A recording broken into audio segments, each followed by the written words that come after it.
It's 1975. 7 girls and young women have all been taken in their youth. 5 found murdered on the side of the road. 1 still missing. Their faces haunt investigators who desperately want to let them rest. But the killer who took them has left nothing behind. All they have is a broad description of a possible perpetrator. That man could be anywhere. He could be anyone. Then comes a dark realization. Maybe the killer isn't some unknown predator. Maybe he's one of the most well-known serial killers in the world. Welcome to Serial Killers, a Spotify podcast. Every Monday, we bring you the true crime stories that stand out. I'm Janice Morgan. We'd love to hear from you. Follow us on Instagram at Serial Killers Podcast and share your thoughts on this week's episode.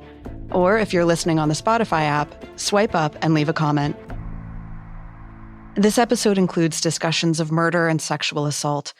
Consider this when deciding how and when you'll listen. Stay with us. Arlene Sterling stops her car in front of the Redwood Empire Ice Arena around 7:30 p.m. on Friday, February 4th, 1972. She's dropping off her daughter, 12-year-old Maureen, and her daughter's best friend, 13-year-old Yvonne Weber. An evening skating at the rink is a regular Friday night for the young friends. The two spend a lot of time together. They even wear their hair in the same style, long and parted in the middle. They hop out of the car and wave goodbye to Arlene. She reminds the girls to meet her back out front at 11 p.m. But when Arlene returns to pick up the girls, they don't show. Maureen and Yvonne have vanished. Arlene reports the girls missing that night, and after the story is publicized, police get a tip. A man claims he's seen the girls around 9 p.m., hitchhiking on nearby Guerneville Road. Arlene reported that the girls planned to skate at the ice rink that night, but this new lead suggests that they had other plans. According to the San Francisco Examiner, Maureen and Yvonne often used the ice rink as a cover. After their parents dropped them off, the girls would hitchhike to a local park across town where other young people mingled without adult supervision. They would hitchhike back to the ice rink before their designated pickup time, and their parents were none the wiser. It may sound strange today, but hitchhiking was common in the 1970s, especially among teens and those with limited means for mobility. And hitchhiking went hand in hand with the counterculture movement, with California being one of its major hubs. Hitchhiking offered young people a sense of freedom, sometimes even a thrill. Although it was generally known that hitchhiking came with risks, at that time it was far more accepted and widespread than it is today. Back in 1972, many of the residents of Santa Rosa feel safe within its bounds. The city sits an hour's drive north of San Francisco. With a population of around 50,000 people in 1971, Santa Rosa saw fewer than 10 homicides that entire year. As such, the young people of Santa Rosa continue to hitchhike around town. This includes a 19-year-old art student at Santa Rosa Junior College named Kim Allen. Kim often hitchhikes to and from classes, as well as her part-time job at Larkspur Health Foods. The small grocery store is about 40 miles from her house in Santa Rosa, where she lives with several of her friends. At 5 p.m. on March 4th, 1972, exactly 1 month after Maureen Sterling and Yvonne Weber disappeared, Kim leaves work with an orange backpack on and a barrel of soy sauce in her arms. She sticks up her thumb, looking for a ride. 2 men stop and offer her a lift. They say they can take her 3 miles up the road, a far cry from the many miles she needs to travel to get home. It's better than nothing, though, so she hops in. The 3 of them have a pleasant conversation before Kim is dropped off at an on-ramp for Highway 101. The men leave her with her thumb up on the side of the road around 5:30 p.m. The following afternoon, Kim's body is discovered at the bottom of a 20-foot embankment, about 8 miles southeast of Santa Rosa. According to her autopsy, Kim likely died around midnight on March 5th, a little over 6 hours after she was last seen. Evidence indicates she'd been tied up and sexually assaulted. Her cause of death is strangulation. Sonoma County Sheriff Don Strepek assigns 10 detectives to the case, almost his entire detective bureau, to trace the killer. Authorities also put out a plea for tips, and they get more than they ever expected. Several women and girls from Sonoma County call in to report that they had been the victims of rape after hitchhiking with strangers. They'd been too scared to come forward earlier, but after hearing about Kim's murder, they hope their stories can help catch the killer. Unfortunately, they're far from alone. An officer later tells the press that, over the course of the last year, there have been over 100 reports of rape in Sonoma County, and around 80% of them have occurred while the victim was hitchhiking. And that's just the ones we know about. According to some estimates at the time of the murders, 9 out of 10 rapes go unreported due to social or police stigma. The sheer volume of the problem is more awful than most people had ever imagined. And to make matters worse, most of the reported rapists are nearly impossible to track. Given the itinerant nature of hitchhiking, the perpetrators are often far out of the county long before their crimes are ever reported. The detectives now have a few leads they can follow, but chasing them takes time, and the dark presence that prowls Santa Rosa's streets will use that time to strike again. On April 25th, 1972, only a little over a month after Kim Allen's murder, another woman makes her way to the side of the road. Just like Kim, 20-year-old Jeanette Kamaheli is a student at Santa Rosa Junior College who often hitchhikes to and from classes. That morning, she stands at an on-ramp to Highway 101 with her thumb out. One of her friends sees her trying to hitch a ride. He tries to pick her up himself, but before he can get to the curb, another vehicle stops in front of him. It's a brown Chevy pickup from the 1950s with a wooden camper in the back. The driver is a white man in his 20s or 30s with brown hair and an afro style. The friend watches as Jeanette steps into the truck. That night, Jeanette doesn't return home. She doesn't go to any of her classes the next day. Jeanette's roommate reports her missing, and the friend who saw her climb into the pickup provides police with a description. Even though the truck is quite distinct, the police aren't able to track it down. Jeanette's friend hadn't gotten the license plate, so it could belong to anyone and have gone anywhere. Still, it's the best lead police have received. They search for Jeanette for months, but the trail goes cold. Around the time of Jeanette's disappearance, people start to take notice that young women and girls are going missing while hitchhiking in the Santa Rosa area. Students on the nearby Sonoma State College campus, just 9 miles away from Jeanette's junior college, organize a carpool service to protect themselves. They also petition the government to improve public transit so students have an alternative to hitchhiking. Yet, even as they tried to take action, some people call these women paranoid. Others blame the victims for hitchhiking to begin with. Still, the carpool service seems to help, because there's not another hitchhiker murder or disappearance in Santa Rosa for the rest of the summer. But on November 11th, 1972, 13-year-old Lori Lee Cursa leaves the Santa Rosa house she shares with her mother. She's left before, but has returned on her own accord. Lori's mother reports her missing, but assumes she'll find her way home in a few days as usual. Unfortunately, she's wrong. On December 14th, 1972, a little over a month after Lori's disappearance, her body is found at the bottom of a 30-foot embankment off Calistoga Road. It seems the Santa Rosa hitchhiker killer has struck again, but there's something different about Lori. Her autopsy shows she only suffered one injury, a broken neck. Unlike the other victims, Lori had not been raped or sexually assaulted, yet she had been found nude. The police speculate that after being abducted while hitchhiking and stripped by her captor, the girl ultimately jumped out of a moving vehicle before anything worse could happen to her. Unfortunately, the jump and the fall cost her her life. She likely broke her neck on the way down. Whoever had her simply drove away. Her body had been frozen solid, so the coroner was unable to pin down a specific time of death. However, she probably died a week before her body was discovered, sometime between December 1st and December 8th. Several of Lori's friends tell police she'd stayed with them, but they last saw her on November 30th. Authorities also receive a tip from a man who says he saw Lori on Calistoga Road during the first week of December. He tells police he saw a white van parked on the side of the road. It had an off-color door and looked like it had been in an accident. A white man with an afro sat in the driver's seat. 2 other men were outside the van, holding up a young girl who matched Lori's description. The men pushed the girl inside the van, then hopped in themselves and sped away. The sheriff's office gets to work searching for the van and the perpetrators. Both Jeanette Kamahele and Lori Lee Cursa had been seen getting into a car with a white man with an afro, but this time it sounds like he had accomplices. Unfortunately, these tips had the men driving different vehicles, and neither witness had gotten a license plate number. Without that, the models, or the years, the search proves to be difficult.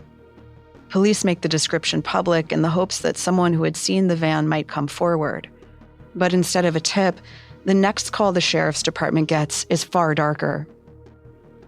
On the evening of December 28, 1972, 2 skeletons are found at the bottom of a 30-foot embankment. After conducting forensic testing, they confirm the bodies are of 12-year-old Maureen Sterling and 13-year-old Yvonne Weber. They'd been missing for 10 months. The pathologist determines the girls had died at least 6 months before they'd been discovered.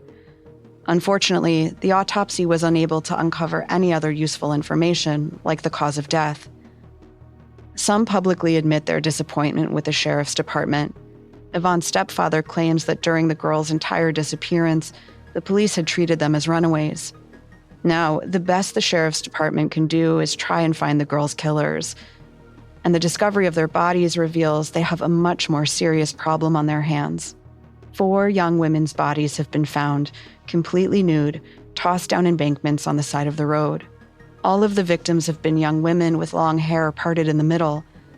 All of them were last seen hitchhiking. A possible 5th victim fitting a similar description also disappeared while hitchhiking. And all of this has happened just in the past year. The Santa Rosa Sheriff's Department isn't dealing with a couple of isolated incidents. They're dealing with a serial killer.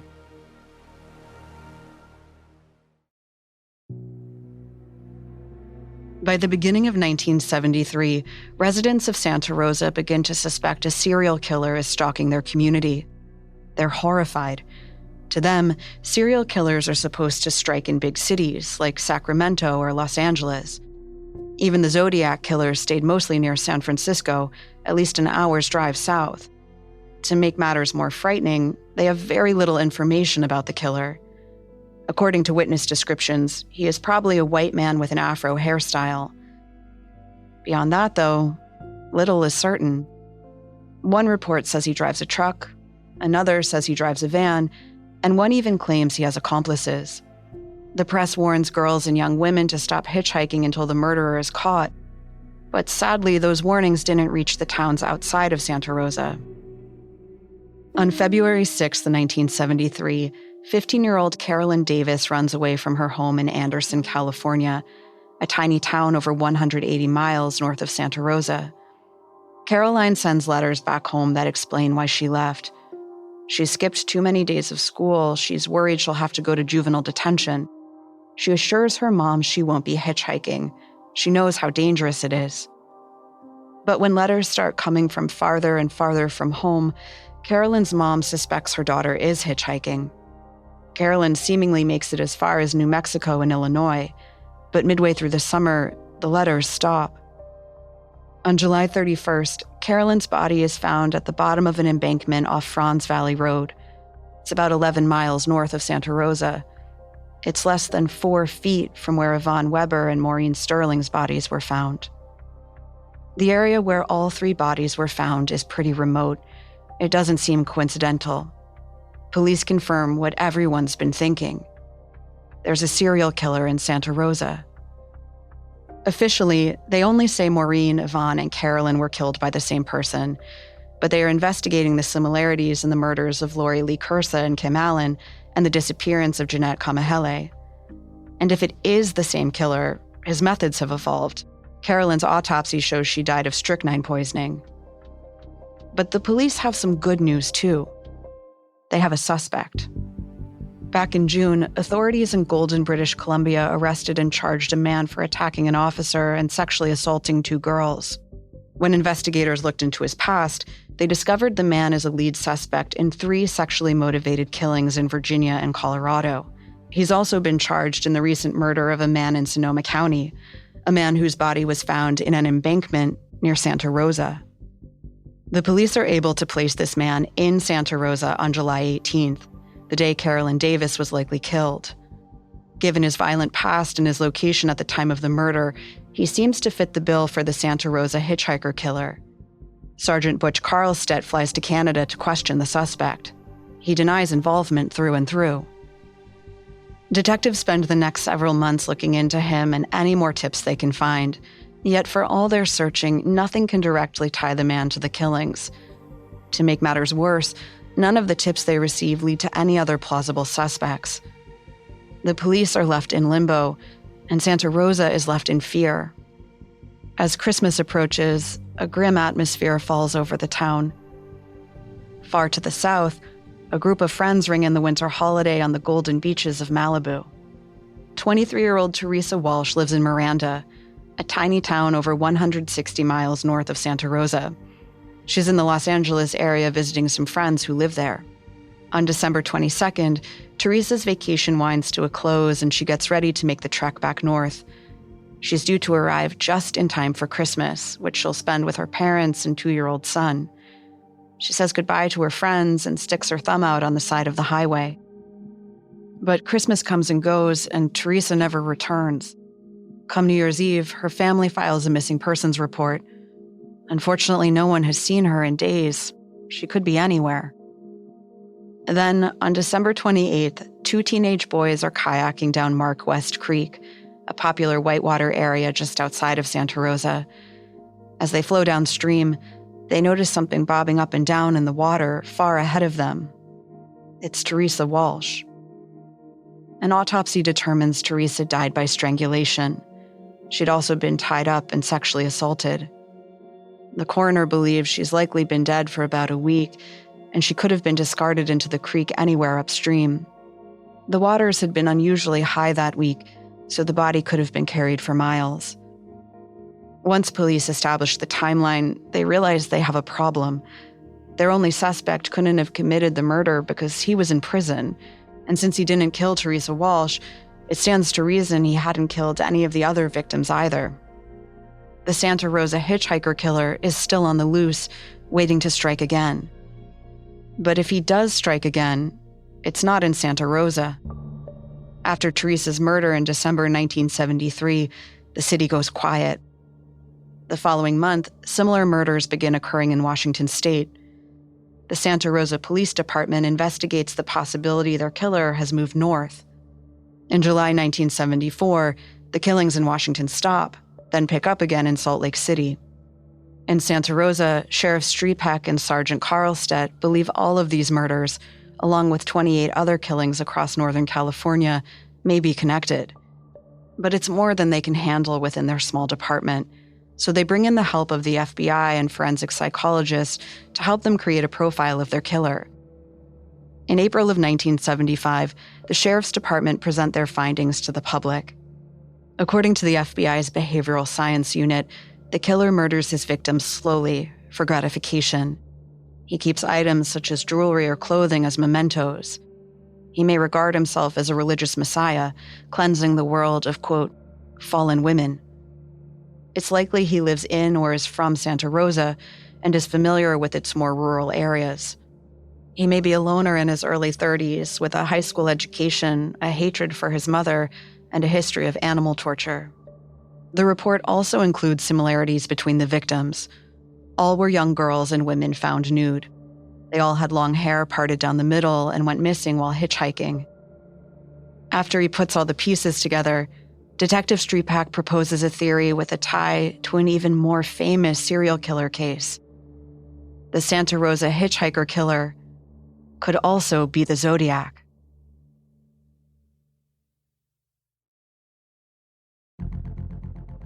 Between 1968 and 1969, the notorious Zodiac killer murdered at least 5 men and women around San Francisco. He craved notoriety and toyed with the public. He wrote taunting letters to the police and media, claiming ownership for murders and sending blood-stained evidence. Some of his letters contained ciphers, a few of which still haven't been cracked to this day. And the identity of the Zodiac himself remains unsolved. In his letters, the Zodiac claimed to have killed 37 people. In April 1975, Sheriff Streepak and Sergeant Carlstead of the Santa Rosa Police Department theorized that number may include their 6 hitchhiking victims. In a press conference, the officers explained their reasoning. They believe the Zodiac's penchant for taunting law enforcement matches the Santa Rosa hitchhiker killer's behavior. For example, the murderer discarded Carolyn Davis in the same spot as Yvonne Weber and Maureen Sterling. It was a clear message that he'd been watching the papers and thought he was in control of the situation. They also point to the Zodiac killer's possible interest in witchcraft. In one letter, the Zodiac says he wants to make, quote, slaves of his victims in the afterlife. Detective Streepak says that near the embankment where Maureen, Yvonne, and Carolyn's bodies were found, investigators discovered a strange symbol made out of sticks. It was shaped like 2 rectangles, connected by a single twig in the middle. The design, a professor told the detective, is a symbol from Old English witchcraft, intended to hurry a dead person's spirit to the afterlife. Some are quick to point out that the Zodiac typically shot his victims, while the Santa Rosa killer's methods have varied from strangulation to strychnine poisoning. To explain this, Streepak points again to the Zodiac's correspondence. This time, it's from a letter the killer sent about a month after what's believed to be his final murder. In it, he says he'll change his modus operandi to avoid suspicion. Perhaps that's exactly what he did in Santa Rosa, Seattle, and Salt Lake City. But Zodiac experts in San Francisco aren't convinced. Homicide Inspector William Armstrong says his department won't rule out the possibility that the Zodiac and Santa Rosa killers are the same person, but it's not likely. Detectives in Salt Lake have a similar opinion. They think it's possible their local victims were murdered by the hitchhiker killer, but they have no reason to think the Zodiac was involved. And as for Seattle, they think their unsolved murders have nothing to do with the Santa Rosa killings, Zodiac, or otherwise. It turns out, Salt Lake and Seattle are both dealing with their own infamous serial killer. At the time, he's a predator known only by Ted, but later, his name is revealed to be Ted Bundy.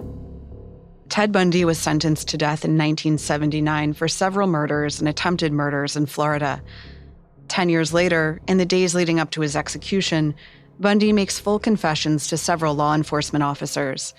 He tells them that between 1973 and 1978, he killed 30 women across California, Oregon, Washington, Idaho, Utah, Colorado, and Florida.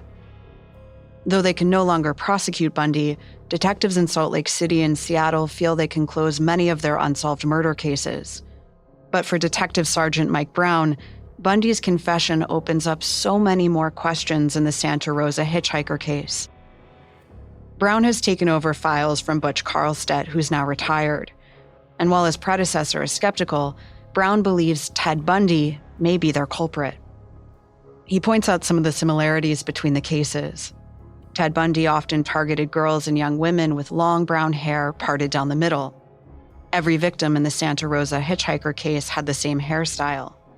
Bundy had spent some time in Northern California and admitted he'd committed murders in the state. He was known to sexually assault and strangle his victims. Some of their bodies were discovered in remote areas, and when his hair was long, one might describe it as an afro if they saw him from a distance. The similarities are impossible to deny. For a moment, the Santa Rosa Sheriff's Department think they finally have their man, until they look a little closer. While Bundy strangled his victims, he almost always bludgeoned them in the back of the head first. Only one of the Santa Rosa hitchhiker victims had been bludgeoned, Teresa Walsh. Bundy did sexually assault his victims, but it was typically after he killed them. All of the Santa Rosa hitchhiker victims who had been raped had been assaulted before they were killed. The final nail in the coffin comes when investigators actually track Bundy's movements. His credit card purchases place him in Washington state at the time of many of the Santa Rosa hitchhiker murders. That means Ted Bundy is likely not their killer. But in 2011, Bundy's name is brought back into the conversation when the San Francisco Chronicle examines his police records. Credit card reports show that at the time of the murders, Bundy would have had a 2-day window to drive to Santa Rosa and back to Seattle. It's an 800-mile drive, but Bundy had been known to travel long distances to commit murders. Investigators are hopeful that with DNA technology, questions about Ted Bundy's possible involvement might eventually be put to rest. But there are other suspects still in consideration. Back in 1989, Sergeant Carlstedt, while retired, narrowed in on a pair of men he believed could be responsible. According to Carlstedt, there's circumstantial evidence to tie them to the murders, which stopped after they both passed away. He says he'd bet money they were responsible. But unfortunately, investigators haven't found any concrete evidence. And that's the way many of the theories go in this case.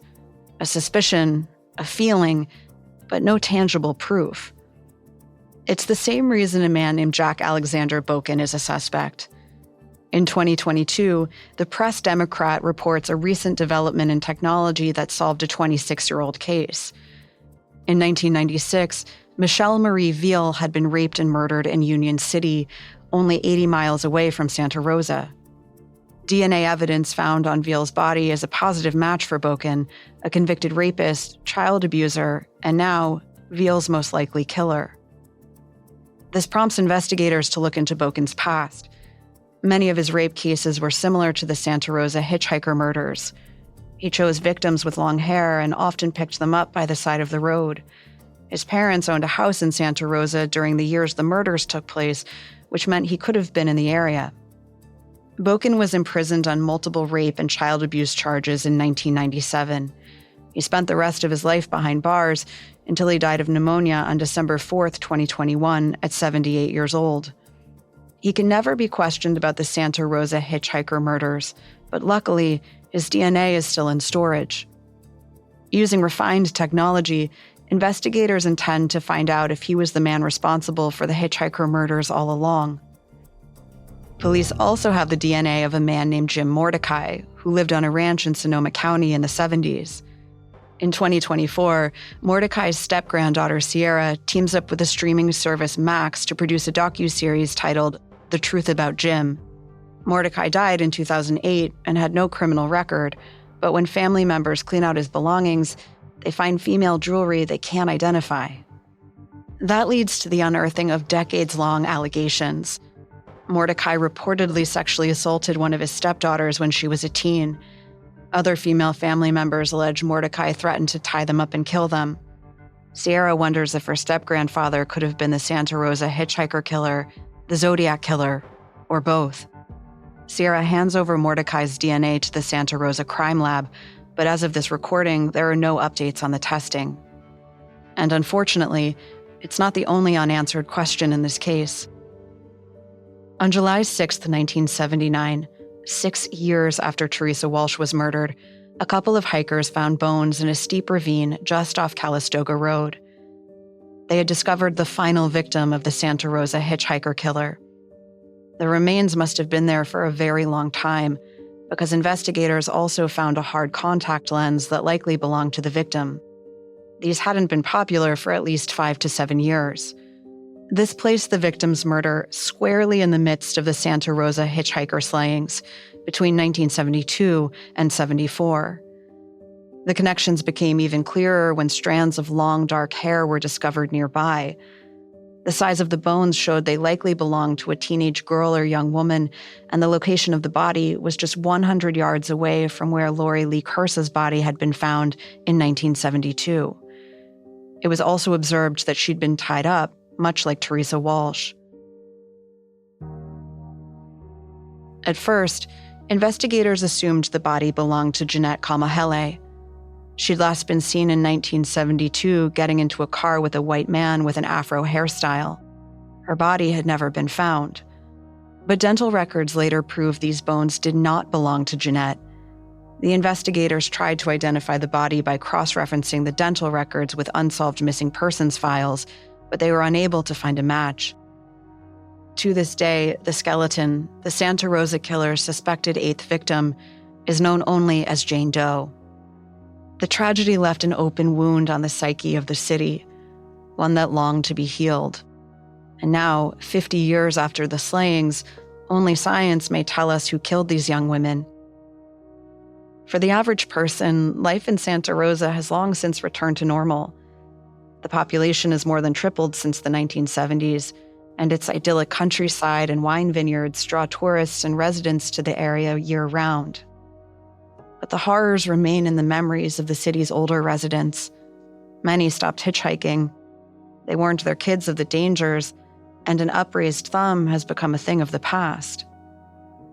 The only undeniable facts of this case are the victims: Yvonne Weber, Maureen Sterling, Kim Allen, Jeanette Kamahele, Lori Lee Cursa, Carolyn Davis, Teresa Walsh, and Jane Doe. Investigators still think of them and hope to get their cases solved, so they don't let them down.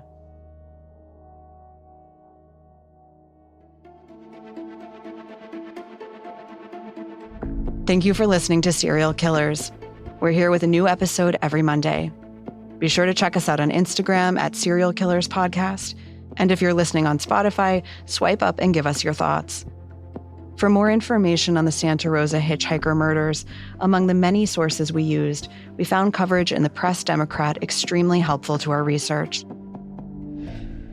Stay safe out there. This episode was written by Giles Hofsteth and Chelsea Wood, edited by Chelsea Wood, researched by Mickey Taylor, fact-checked by Cheyenne Lopez and Lori Siegel, and sound designed by Alex Button. I'm your host, Janice Morgan.